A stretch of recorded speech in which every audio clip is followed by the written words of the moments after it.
West Hill United is a progressive spiritual community where how you live is more important than what you believe. West Hill United is a people, a place, an idea. We are a community living out of a progressive faith, striving to make a positive difference in our own lives, the lives of others, and the world. Join us Sundays at 10:30 a.m. or connect with us at any time.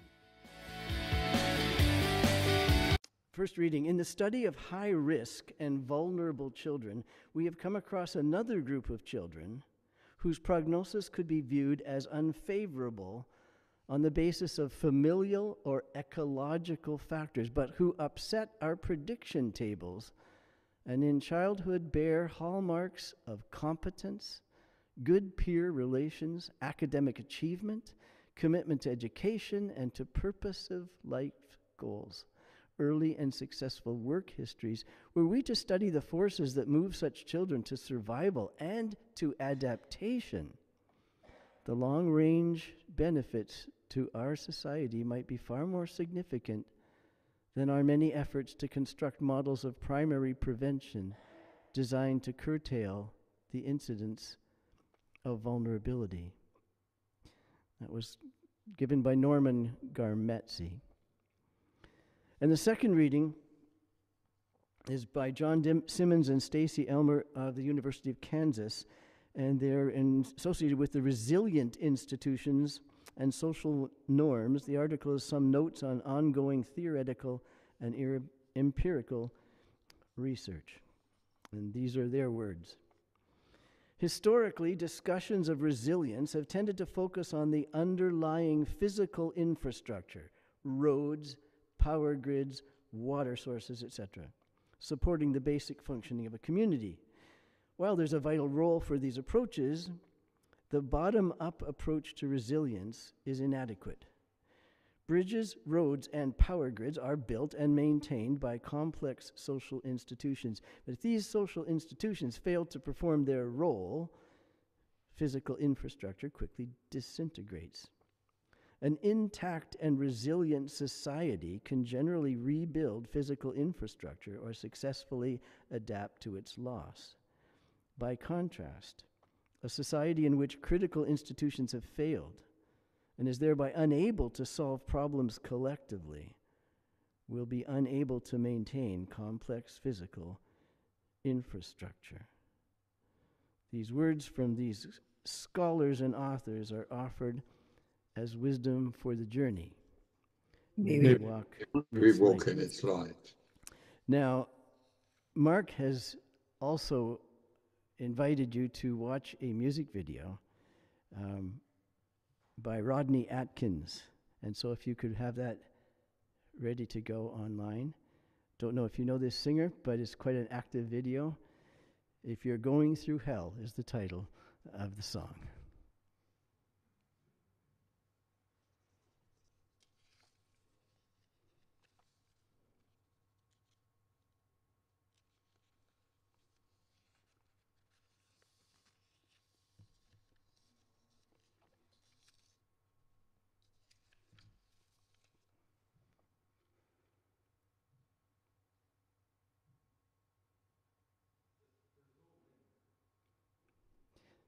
The link, I believe, is in the outline.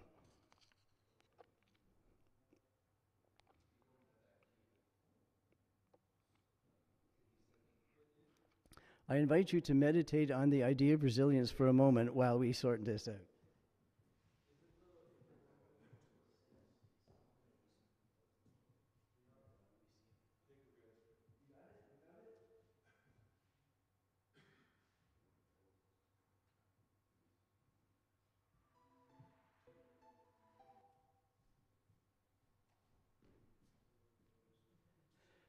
Resilience in action is, we're just about to find the video. I think I heard a little bit of it.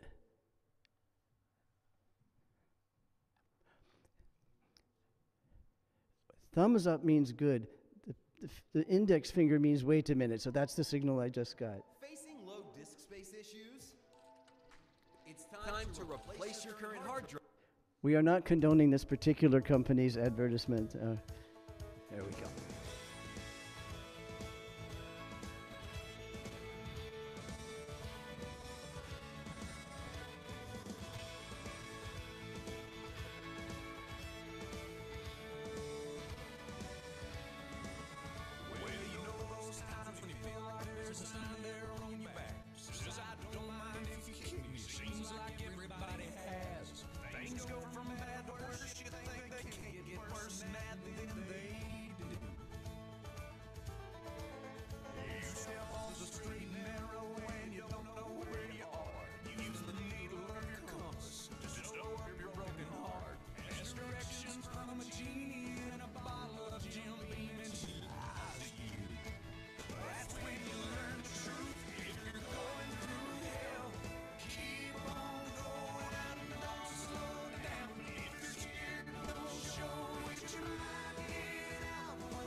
There's wisdom for the journey. May we walk in its light. John, if you would enter and give Mark his introduction. Thank you, Scott. When sends an email, his designation at the end of it is humanist, scientist, mathematician, all with lowercase letters. Just say, I think that tells you something about Mark. We've already had a perspective from Mark on the Indian civilization and memory, and now today on resilience. I think I'd be fair to say, I think probably all know of breadth of Mark's interest. And when I was speaking to him about bringing another perspective, we discussed topics, and one that seemed particularly relevant to me was resilience.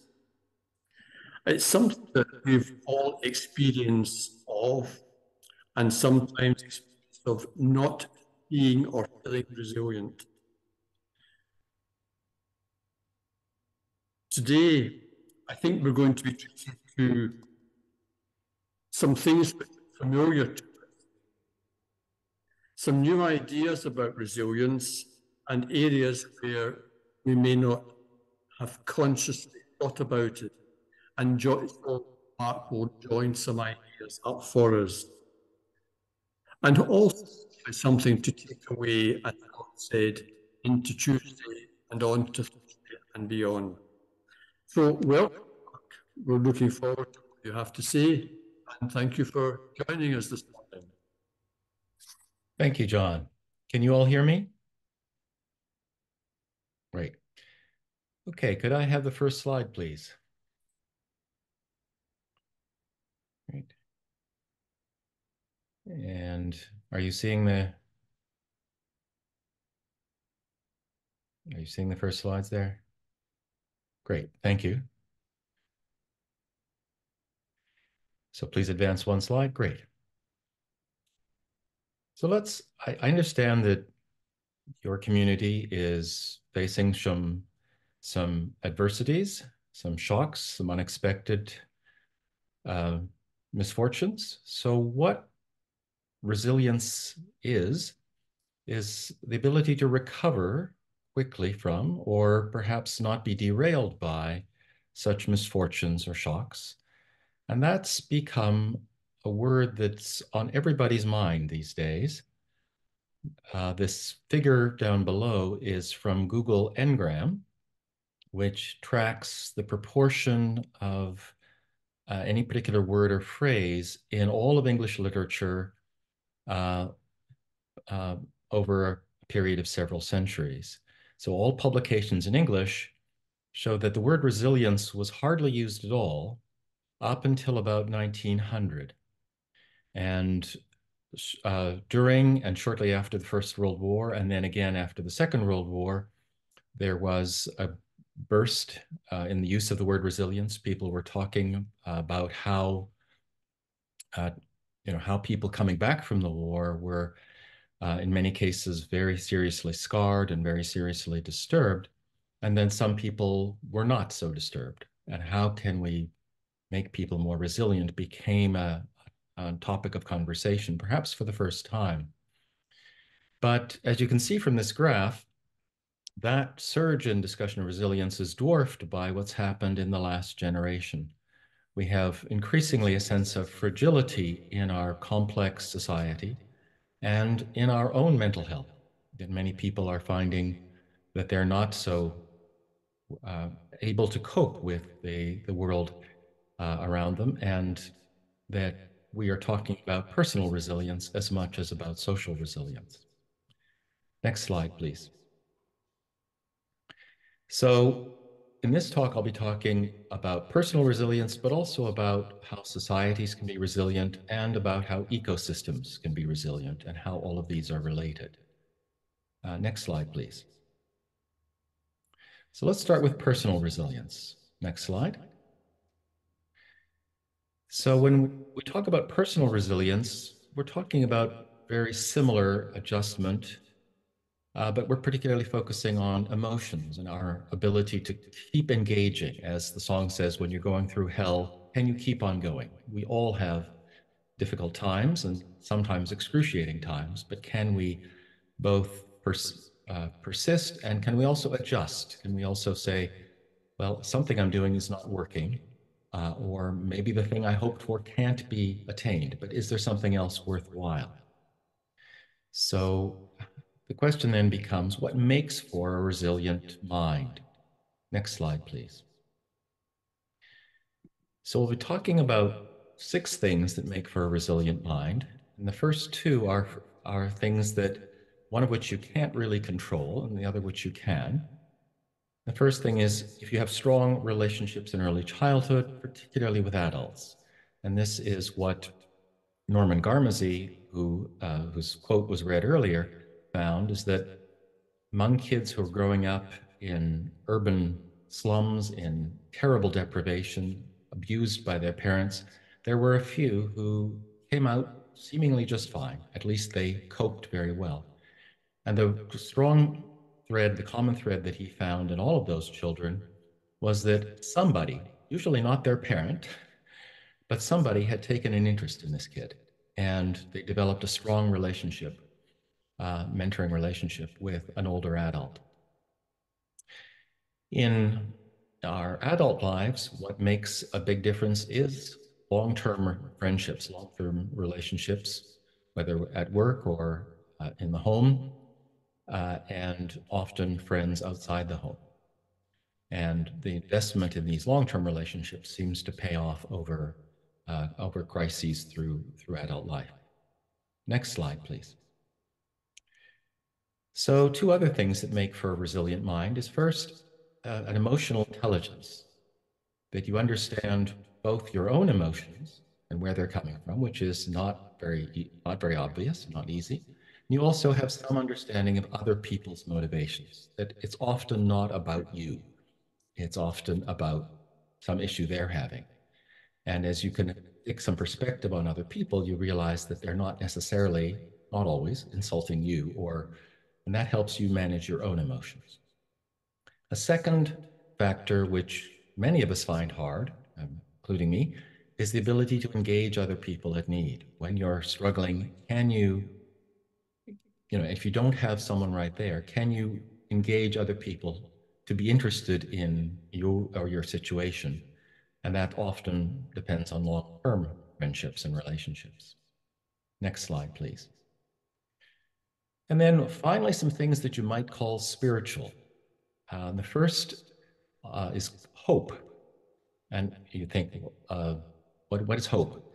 Well, psychologists don't use that word very much. They do use a similar notion of a sense of control over the key aspects of your life. That is, that you can affect change in the things that matter most to you. You can't control everything. You can't control other people's actions or feelings, but you can, if at need, you can make a difference in the things that matter most to you. And then finally, a sense of meaning, a sense that your actions and your life matter to somebody, to other people, or perhaps to a more abstract goal, or perhaps to God. Next slide, please. So you might ask, that's not me. I can't be that way. And there's some argument to suggest that there's some genetic contribution. So are people born that way? Are people born resilient? Actually, probably not. Twin studies and the genetics say that there's a modest genetic contribution at best. And the interesting thing is that all of the genetics points to how you respond to strong emotion. It's not something like your skin color or your hair color or your IQ, perhaps, that you might be stuck with. These are things that you can work on. And I think that's a more hopeful message. Next slide, please.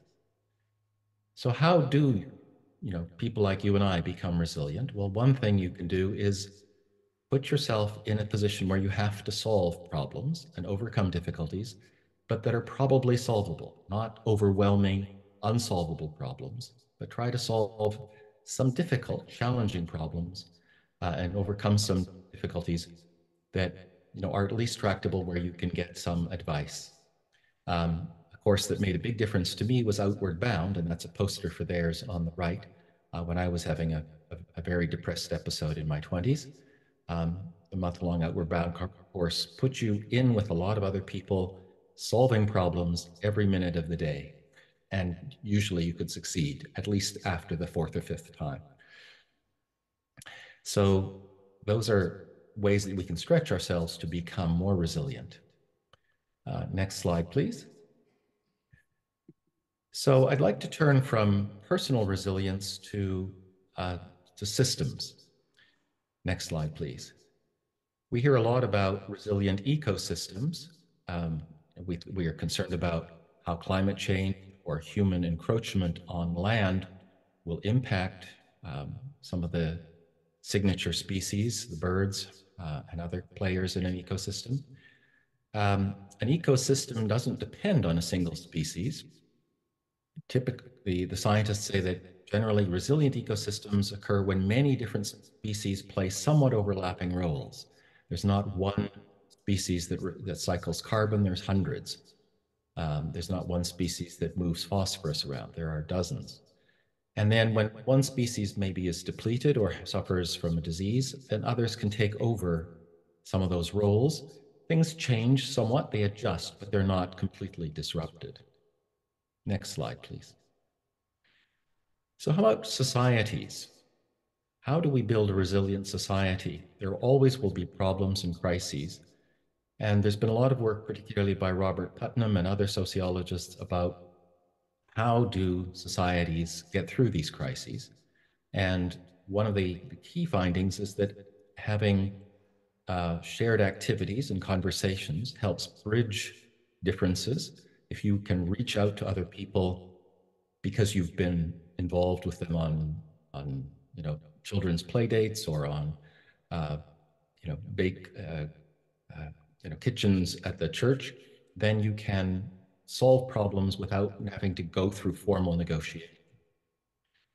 It also helps to have shared values, and this is a real issue for us in a diverse society, and that takes a good deal of thoughtful effort in a very diverse society.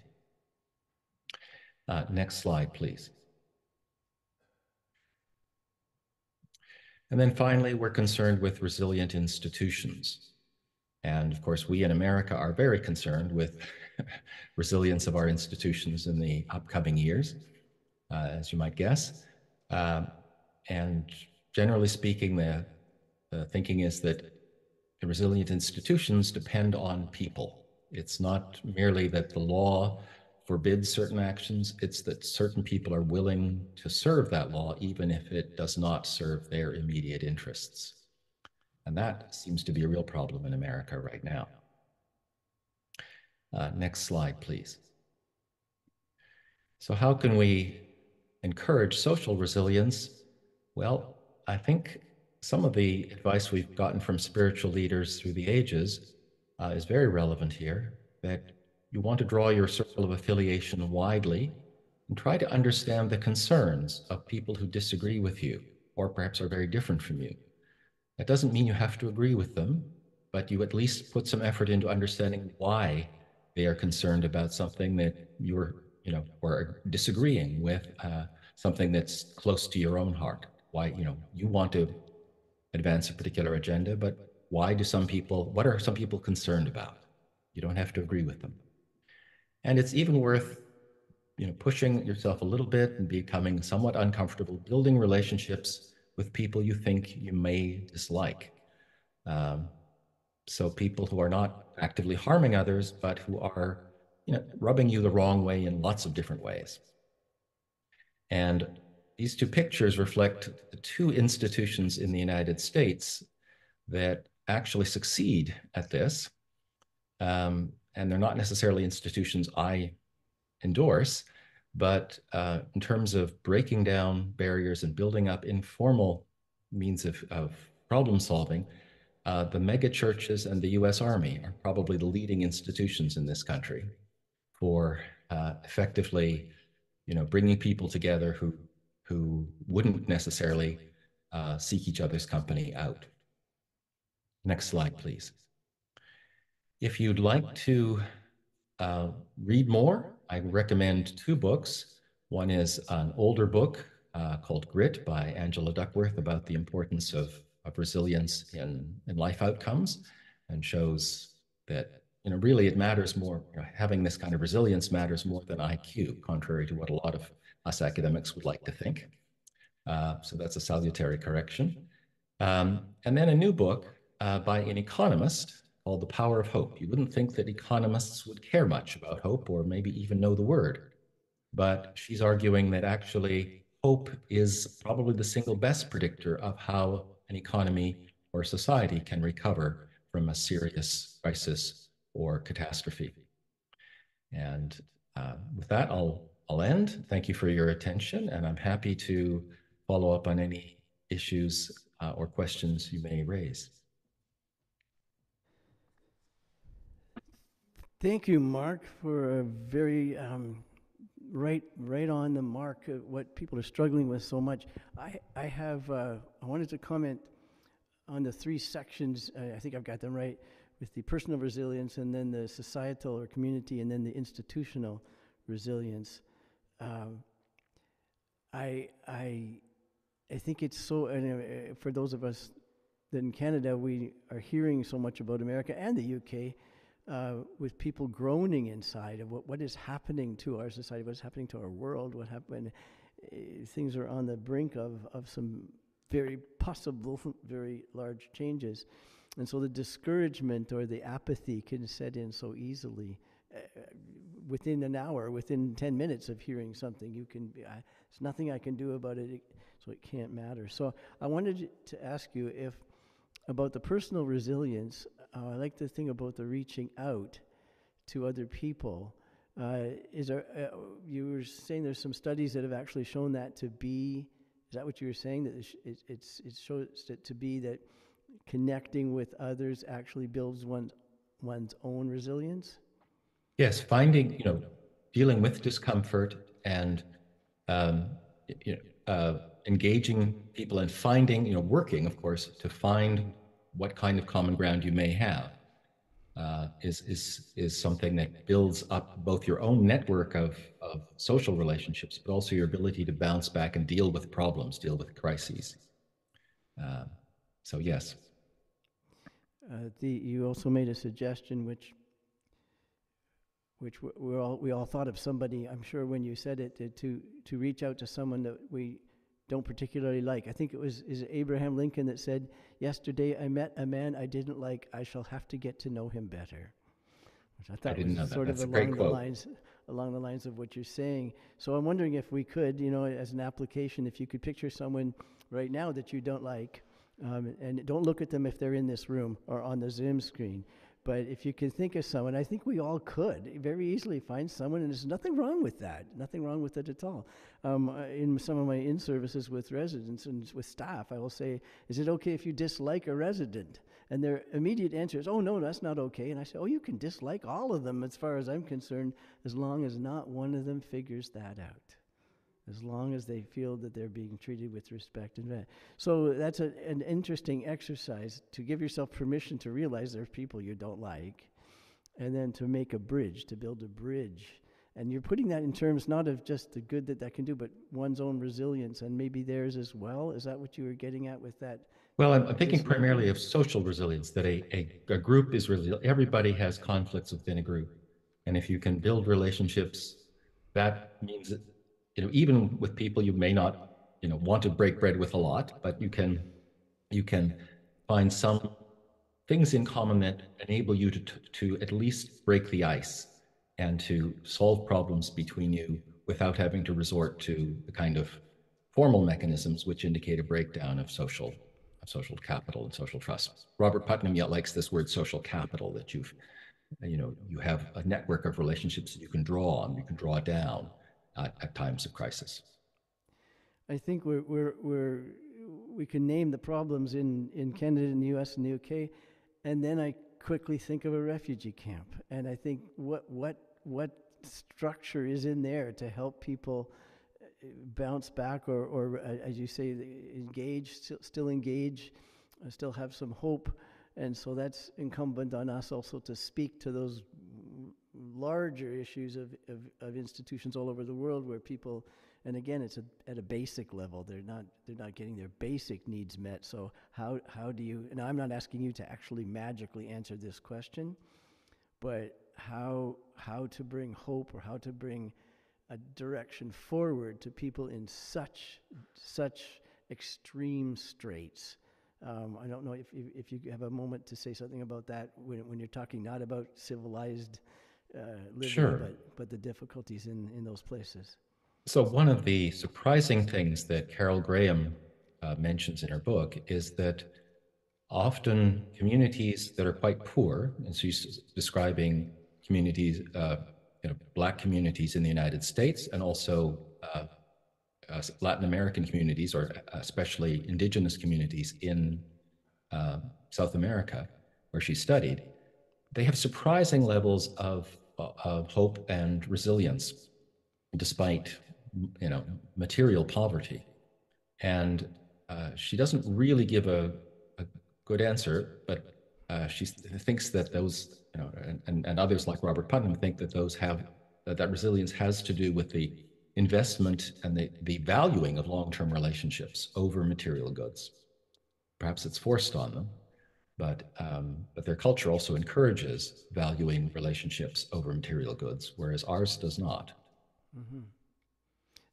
I've read on that very topic on, say, a prisoner of war situation where the different folks, if they could engage, and if they can engage with each other, there's something about that connection that helped them bear with the deprivations, because it wasn't a deprivation on the personal level with other people, and so that was an amazing bit. Plus, growing garlic on the edges of the prisoner of war camp that kept them a little healthier than some. Are there any questions? I think we all are absorbing and embracing the principles you've just described. I'm going to ask if there's anyone on the Zoom that has indicated a question or a comment. Okay. Tuesday. Sorry, go ahead. Hi, Mark. Question: do you think either United States or Canada right now is the threat to societal resilience? I'm sorry, I'm having trouble hearing you, Eric. Any feedback? Just what's the threat to societal resilience in the United States today? I heard that you were asking about resilient in the United States today, but I missed the first part of the sentence. Could you speak right into the microphone? Again, what's the greatest threat? Sure. Boy, I would say that the breakdown of sort of everyday informal community is probably the greatest threat, which I think is a big contributor to the polarization, that people don't even talk to people with different political views. They seek out, and especially I think with social media has made it easier to seek out people who share your views and who agree with your opinions. And we don't have to adjust, except of course at Thanksgiving. And Thanksgiving in the United States is notoriously a fraught time for people with different political opinions. So I think that the breakdown of informal relationships, and I guess I should have put Robert Putnam's books on the reading list as well, but he's got two books that address this. One is Bowling Alone, and the other is Our Kids, about the sort of breakdown of informal relationships, the idea that people used to go to bowling alleys and would talk together, and they don't do that much anymore in the United States. And I think the same trend has happened in Canada, but haven't lived there for 10 years, so I'm not sure. Thank you, Mark. It resonates so deeply with our idea that we are connected with everyone and everyone is connected with us. And so it does matter, that Socratic question, how shall we live? And thank you for helping us live it better that title of that book, Doing Good Better. Thank you for being part of that. Become a sustaining champion of West Hill United's work by committing to an automatic monthly donation. Learn more or donate now through Canada Helps.